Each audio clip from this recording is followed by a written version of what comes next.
So sir, ito pong usapin ng mga vloggers na nandoon sa abroad, no?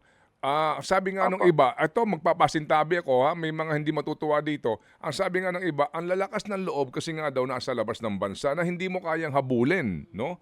Opo, Opo, opo. Kapag ganun po yung hamon nga, balikan ko lang po yung tanong ni Chacha, paano kaya yun kung he or she is emanating from the outside of the Philippines? Yun nga po, kaya nga po kami pinag-aaralan naming mabuti yan. Mm. Yun nga po, kaya malakas ang loob dahil for example, ang libel, hindi Mm. hindi krimen sa Amerika. Mm. Dito sa atin, krimen yun. Mm. Tapos, naturingan pa, for example, ay citizen siya dun. O Mm. paano naman natin mahahabol ang citizen ng United States at yung mga pinagsasasabi niya na hindi naman illegal sa kanilang bayan. Mm. Kaya po gumagawa kami ng lahat ng pamamaraan.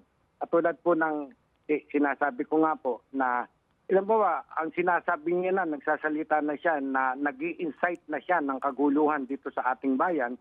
That is a crime sa United States at crime din po dito. O yan, pwede na po kaming humingi ng tulong, mapila namin ang kaso, and then pag kami lumabas na warrant ay humingi ng tulong sa United States at sa Interpol. Ganun po yun. Ang filing of the case in the Philippines. Apo. Opo. Okay, Aha. opo. Yung medium, although we respect, no? Opo, ito hong ding mga ginagamit na pamamaraan sa social media, yung medium ho ba, doon sa puntong iyon, walang magagawa ang Estado kasi hindi naman po ito medium that is controlled or owned by the state. Ang ginagamit po nilang frequency, ganun po. Paano? Hanggat po na pinapalabas dito sa atin at nakakahikayat na ng kaguluhan, ay maaari pong actually po sir, merong ilang vloggers na napa-take down na namin yung kanilang Account. account sa Facebook. But then, napakarami niyang account. Iba-iba.